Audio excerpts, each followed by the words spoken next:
School के ॿारनि जो ही एहतिजाज इहो ॿुधाए थो ही मासूम ॿार बि ॿुधाइनि था त असीं सिंध सां नाइंसाफ़ी थियणु कतई कोन ॾींदासीं, चाहे मैदनी वसीला हुजनि चाहे दरिया हुजे, छो जो असांजो वफ़ाक़ जेको आहे वफ़ाक़ी हुकूमत असांजे सिंधूअ ते केनाल ठाहे जेका असांजी सिंध जी जेका ज़मीन आबाद आहे उनखे गैराबाद पियो करे ऐं पंजाब जी चोलिस्तान जी ज़मीन वरी आबाद थो करे। इहो किथां जो कानून आहे, इहो किथां जो इंसाफ़ आहे जो हिकिड़ी शइ खे गैराबाद कजे ऐं ॿी शइ खे आबाद कजे।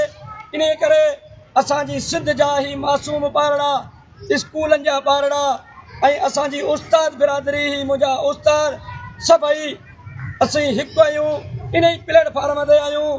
सभिनी सां असीं जेका हीअ असांजा वकील भाइर उस्ताद भाइर जेको ही बबरोल में धरणो वेठा आहिनि, असीं उन जी बि हिमायत कयूं था ऐं इनशाअल्लाह अॼु असीं ओॾे बि वेंदासीं, इन धरणे में शरीक थींदासीं। इहो हरगिज़ कैनाल कोन ठहणु ॾींदासीं।